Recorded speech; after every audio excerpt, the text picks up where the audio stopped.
Yeah. Let's bring in our second guest at this point. We're talking to NBI Director Melvin Matibag. Welcome back to Storycon, Director Matibag. Magandang hapon po, Ronald, Ma'am Rona and Abby. Sa lahat po ng tumatakilig sa iyong programa, isang magandang hapon po. Welcome back, Hi, Director. Director. Hindi ka namin makita. Yes po. Naka-phoner lang siya. Naka-phone patch po. Opo. Director Matibag, this is Reg. We called you back to the show because you held a press conference earlier today saying that there was a retired general that recruited 103.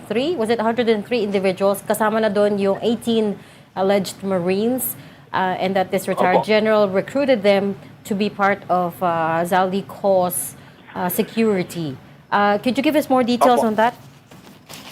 Yeah, just to be clear, siya yung retired general po, we were able to pinpoint na siya yung in charge na nag-recruit ng security for the group of Zaldico, o former Congressman Zaldico.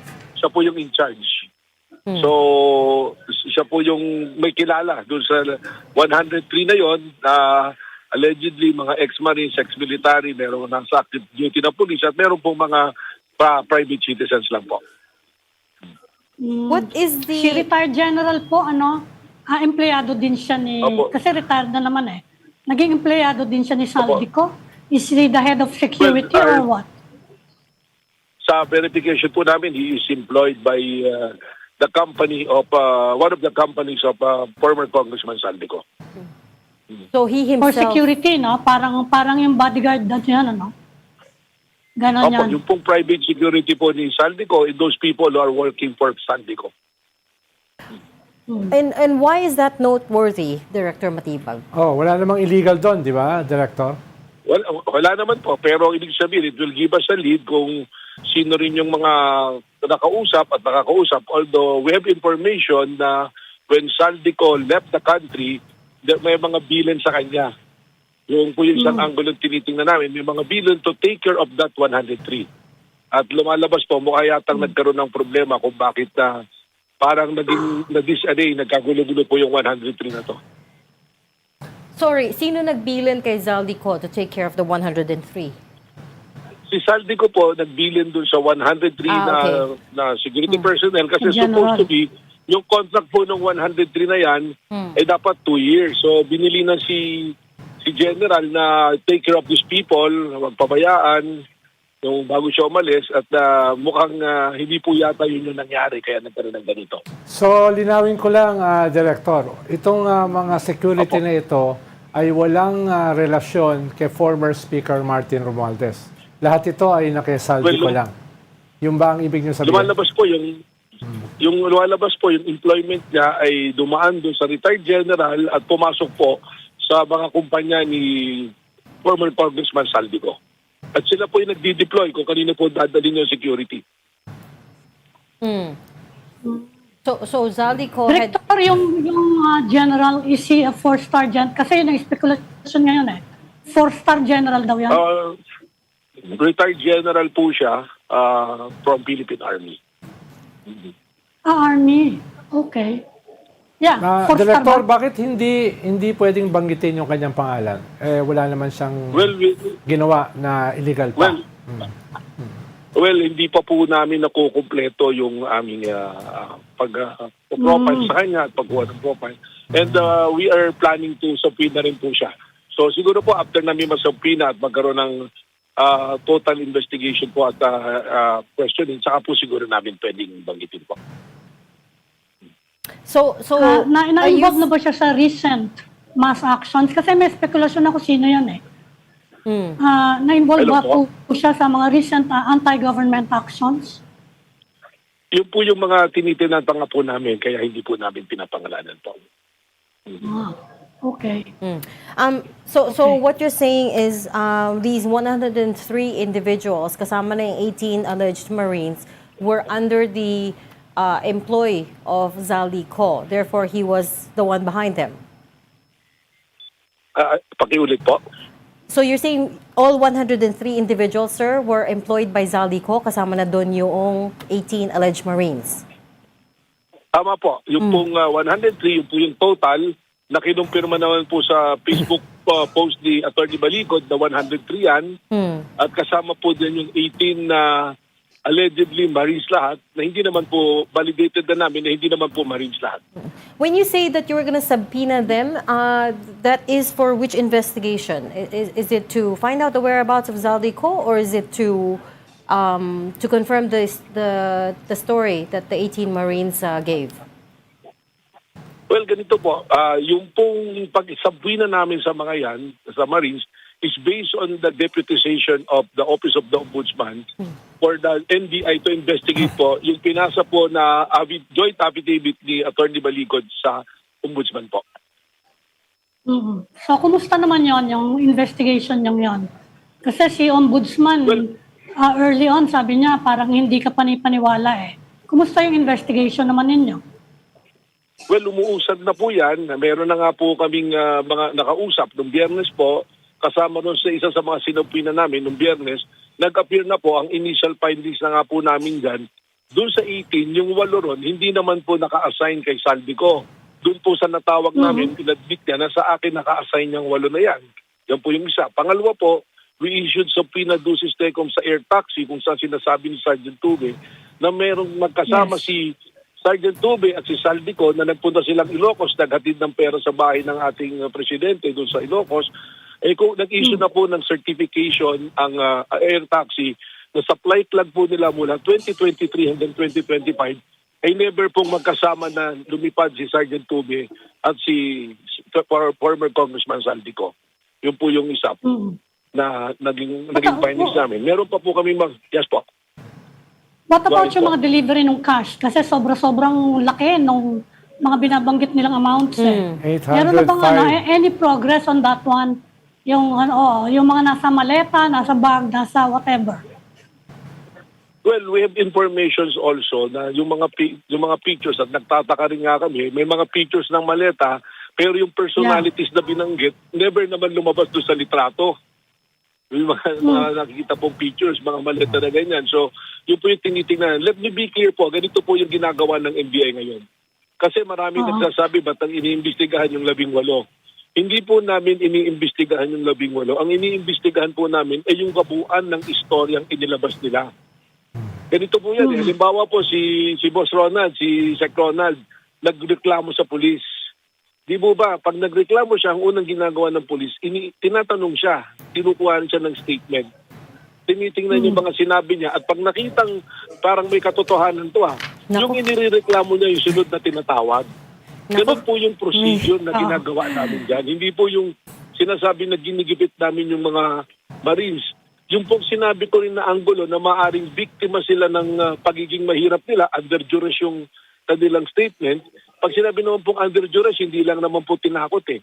Kung may monetary consideration, appreciated yung concept mo. So, sir, kaya kung po nililayout yung sinabing may binilin, ang lead nga po namin, merong binilin na alagaan yung 103 na to, kaso mukhang hindi na ibigay yung supposed to be na mabibigay sa kanila. Ang sinasabi mo, Director, parang disgruntled sila dahil hindi sila naalagaan. Yun yung direksyon. Kasama na po yan. Kasama na po yan at amin pong tinignan yung kanilang mga lugar, yung tinitira, nakita po namin yung katatayuan ng buhay nila. Sa ngayon you po. said hindi nabigay yung dapat ibigay. What was it supposed to be? Ano yung dapat ibigay, sir? Allowance. Meron pong promise na kahit na wala na si Saldico, yung dapat na sweldo nila buwan-buwan ay nabibigay at kung ano yung mga dapat pang mga babigay sa kanila. So ibig sabihin, nawalan po ng hanap buhay itong mga to, nawalan ng pera. What is noticeably na-notice po namin dito, kung makita nyo po yung joint affidavit, may mga pinangalanan silang kasama nilang security personnel. And when we check it, active duty pa po itong mga to. So ibig sabihin, itong mga to, may mga trabaho pa. Maayos pa yung mga buhay nila dahil sumisweldo ng maayos pa rin doon sa kanilang trabaho.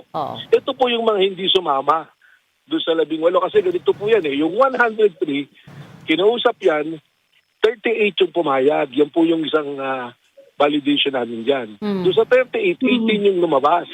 Kaya nga sabi ko, mukhang may lalabas pa yata na 20 or so, ganyan. Kaya nga po mayroon pa naging schedule ulit yan kahapon sa Club Filipino eh. Ang monitoring po namin sa Open Intel report sa amin, supposed to be may lalabas ng kahapon, nagbago na lang, naging political rally na lang po yung kahapon.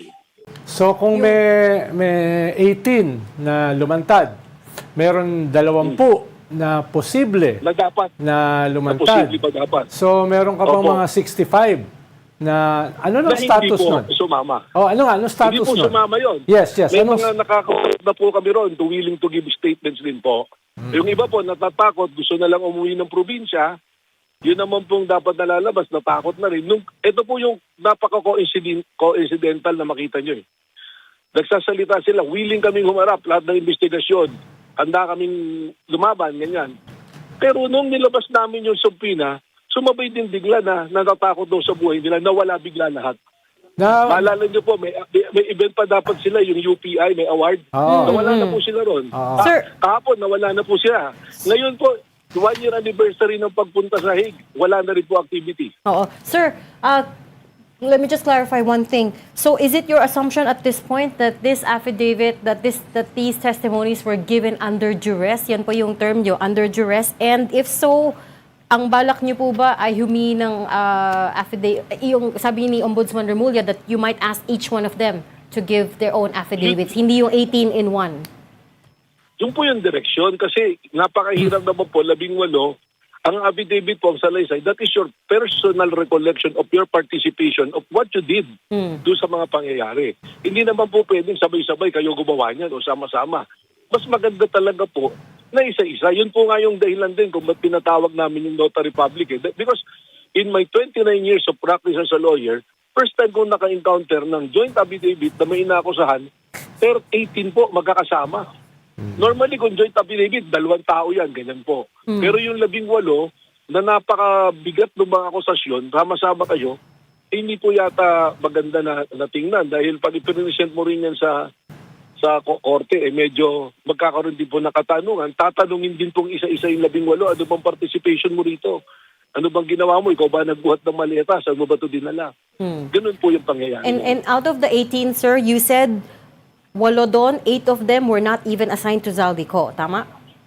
Tama po. Yung po, sigurado Saan na po po, tayo dyan. saan po Meron sila tayong naka-assign? positive. May inassignan pong tao na PR man po na ginagamit po ni former Congressman Saldico. At So, I'm sorry, wag niyo na po munang tanungin yung pangalan at hindi ko rin po sasabihin for safety reason po ng tao. parang alam na namin, sir. Joke lang. Pero hindi assigned directly kay Zaldico, pero assigned sa PR guy niya. Tama? Opo, tama po. Tama po. Opo. Director, may mga claims kasi Opo. itong mga alleged ex-Marines na kaya hindi sila lumalantad ay may death threat sa kanila. Na-check nyo na ba kung may basihan itong mga death threat sa kanila? Well, unang-una po, ako ang sasabihin ko nga, napakabigat ng aligasyon na ginawa mo at malalaking tao yung nagbigay ka aligasyon. Siguro naman bago ko humarap dyan, ipinagdasal mo na yan, kinonsulta mo pamilya mo, nag-reflect ka talaga, tinanong mo yung mga kaibigan, abogado mo, na kung ano bang mangyayari sa akin. Ibig sabihin, nakahanda ka sa ano bang mangyayari. Yun yung sinasabi ko. At lagi naman nila sinasabi, nakahanda kaming humarap kahit anong investigasyon. Ganito po yan. Dinala nila sa ombudsman. Ibig sabihin, naniniwala sila rin sa ombudsman na dapat kayo mag-imbestiga. Baka po nakalimutan ni Atty. Baligod na ang ombudsman have the authority to deputize any agency para tulungan sila sa investigasyon. Ito na nga po ngayon, binigay sa NBI. At gusto namin mag-imbestiga. Nagpadala kami ng legitimate na mga subpoena. Bakit biglang sasabihin may tumatakot sa buhay? Kaya nga ang habon ko po, we are capable of protecting them. Kung gusto nila kami magpuproteksyon sa kanila, we can even provide safe houses. At kung may mangyari sa kanila sa panahon na kami ang nagpuproteksyon sa kanila, kami po ay personal na mananagot dyan. Mahirap naman po kasi yung parang maglalabas ka ng aligasyon, tapos sasabihin mo, wala kang pinagtitiwalaan na ahensya ng gobyerno. Gulo po ang hinahanap natin kapag ganun po. Pero kung sakali, willing kayong bigyan ng security itong mga taong ito? Willing po. We are very much willing to do that. At meron naman po kami facilities at able men and women of the NBI to do that. Attorney, meron din bang effort to find out kung nasa na si Orly Gutesa? Well, yun nga po yung problema. Sino po bang huling kasama at sino ang naglabas kay Orly Gutesa? Kasi napakahirap naman po pag nag-testimonya, nung kine-question na yung testimonya mo at yung pagkatao mo, bigla na lang nawala tapos ibibintang na lang lahat kung kani-kanino. Mahirap naman po yung ganun. Kaya nga po pinatawag natin yung mga taong nakapaligid dyan dahil baka sila po ang nakakalam at sila rin nakakalam. Ngayon po, yung sa 18 allegedly Marines, ang address na binigay nila, kaya namin doon dinala sa Pina, address ng opisina ni Atty. Maligod. Anong status at director nung lumabas na balita na pinatawag nyo yung asawa ni Mike Defensor? Nasaan Kasama na- po siya. Yeah. Bukas po yan. Bukas po lahat yung bukas pa. 18. Bukas po yung 18, bukas po si Mike Defensor, yung asawa po niya, si Atty. Maligod, bukas din po yung presidente po ng Club Filipino, bukas din. Sa Biyernes naman po si Pastor Ephraim Tindero, pinatawag din po namin. So, of the 25 people who were already subpoenaed, you're expecting all of them to turn up tomorrow, sir, kasama ng 18 Marines? I was hoping po, I think as a lawyer, si Atty. Maligod, he should advise your clients na dapat dumalo tayo rito. Pero Kasi dinala niyo po yung kaso sa ombudsman Ibig sabihin, you submitted to the jurisdiction of ombudsman, then you will participate in every stage of the proceedings of the ombudsman. And since ombudsman delegated the investigation proper to the Office of the National Bureau of Investigation, dapat po mag-participate Kung po siya. sakaling hindi sila dumalo bukas, Director, anong recourse nyo? Well, ang NBI po, may subpoena power but we don't have the contempt power. But again, I'm saying we are deputized by the by the ombudsman. We will report this to the ombudsman and probably ask for to exercise their contempt power. But just the same, since we have a subpoena power, under the rules of court, pwede po kaming mag-file sa court ng petition to cite them of contempt for disregarding our subpoena. But can the Attorney, case... meron bang anong latest nyo dun sa paghahanap kay Mr. Saldico? Well, the president made a statement that positively is in Portugal, and kami naman po on the side of the NBI, we already completed the submission that is needed for a red notice to be issued to Mr. Saldico. Pero hindi pa nandun na po na-issue. yung process namin. Hindi pa po kasi iniintay po namin yung communication from the Interpol, and tama naman po, sinasabi nga ni Presidente, hindi naman tayo pwedeng basta pumuntang Portugal at arestuhin siya doon. We are in constant communication with our counterpart, the Interpol, and also the government, the NCB of the Portugal po. Director Matibag, if the 25 people that were subpoenaed tomorrow do not appear, can the case still move forward? Can it still progress? Kasi one thing that the other side keeps accusing media of is, or the authorities of, is bakit daw ayaw investigahan yung testimony ng 18 Marines? But can you respond to that? Is the case still moving kahit na they've stopped cooperating at this point? Ma'am, ayun nga po yung sinasabi ko. Yung proseso po, iniimbestigahan yung buong proseso at ibig sabihin po, lahat po ng anggulo tinitingnan namin.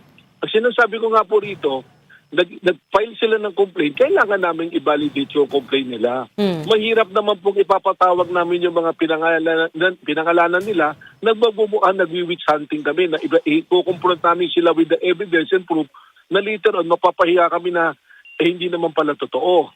Ganun po yung investigation. So ngayon po, pag sila na mag-appear and na-substantiate nila yung claim nila, may mga evidence, solid evidence proving na itong mga pinangalanan nila ay may pagkukulang at pagkakasala sa batas. We will never hesitate to call them also and investigate sila. Kasama po sila sa investigation, but there is a process that we are following.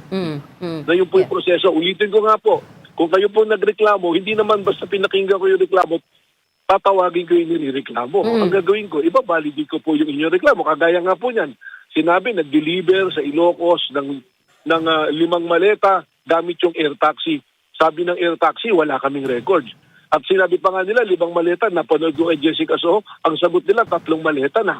So, we have to find consistency sa statement nila na unang-una, dapat yung 18 po, mag-issue kayo ng statement nyo na isa-isa. Ano ba yung participation po ninyo? Kasi doon pa lang po sa unang pangalan nila, 18 Marines. Meron ng kasinungalingan eh. Pero Kasi I understand. Natin, hindi Marines eh. Oo, I understand, sir. I just wanted to set the record straight kasi nga this narrative that ayaw daw investigahan yung testimony nila keeps coming up, Ronald. Hindi, kung sakali lang, Director, kung dahil isang susing usapin dito yung napakaraming daan-daang maleta. Kung ma-locate nyo kung nasaan sila, timbrihan nyo naman kami. Oo, tatawagan ko po kayo, personal, bago kayo magsalita. Si Ronald lang po, sir. But Director, lilinawin ko lang at this stage, you are still verifying the statements of these people. Hindi sila iniimbestigahan ng NBI kasi yun ang parang pinalalabas ng kabila. Bakit parang nag-suspect ng mga to? Hindi po, iniimbestigahan po Pina-verify natin nyo yung kanilang statement. yung buong aligasyon po, saka hindi po nila pwedeng sabihin, hindi namin iniimbestigahan yung statement nila. Kaya nga po namin sinampi na yung air taxi Oo. dahil yung allegation nila Sinecheck na nga po namin Kaya nga po namin pinapatawag yung mga binanggit dahil may mga nabanggit silang tao na ganun po. Oo. So, ibig sabihin, dapat po tingnan yung kabuuan. Mahirap naman po yung hinuhusgahan sila na yung ginagawa namin na porke nagtatanong sa kanila, ba't ka nagreklamo kung ayaw mong tanungin? Sir, last na, kanina you said there were other inconsistencies that you came across. Ano pa po, apart from the air taxi and yung maleta sa Ilocos? Well, yun po, yung unang-una na nga, 18 Marines, yung pala. Doon sa 18, 4 na kagad, hindi po Marines. Yun po yung isang inconsistent na doon. Tapos mayroon po kami palang na-validate na pangalan na pinangalanan nila who's willing to say na hindi ako kasama dyan, ba't ako pinangalanan? Yung po sa mga security na mga nasa active duty. That's why we're coordinating with PNP, we're coordinating with other military group para po ma-certify yung mga pinangalanan kung talaga pong parte ng grupo na yon. Siguro naman po yun yung tamang proseso. Kumbaga, hindi tayo makaka-move forward kung hindi po natin ma-check talaga yan. 36 pages po yung affidavit nila na aming hinihimay po. Yeah. Hinihimay po namin ngayon. On another note, Director, ay kayo rin ba ay kasama dito sa investigasyon ng mga sabongero na missing noong nakaraan? NBI ba ay bahagi dyan sa Paano biglang nawala sa eksena yung napaka-celebrated na kaso na yon, no? Well, actually, tama po yung tanong niya. I just cannot go into details sa Ronald, pero kanina po, we are following a lead kung saan po umiikot o nagtatago po yung ating pong primary suspect doon sa missing sabongero, si Mr. Atong Ang. So, hindi po namin binibitawan yan. Nakatutok po kami dyan. Lahat po ng mga high profile, sila General Bantag, binabanmanan po namin kung nasaan po yung mga yan. Nakatutok po Nasa tayo. Pilipinas po si Atong Ang. Well, ang report po, there's a strong indications na nandito pa po siya. Although, of course, we are not discounting the possibilities na pwedeng nakalabas siya because nakita nyo naman po yung ating geographical location, yung ating geographical landscape. Marami pong exit points at entry points. Napakadali pong lumabas-pasok. Pero may strong indications po, strong open intel na nandito pa po siya. Okay. We'll leave that there. Thanks so much for talking to us. Balitaan nyo kami tomorrow after tomorrow's hearing or meeting with the subpoenaed individuals. Salamat, sir. NBI Director Melvin Matibag. Salamat, Director. Thank Maraming you, salamat po. Director. Magandang hapon po. Thank you po.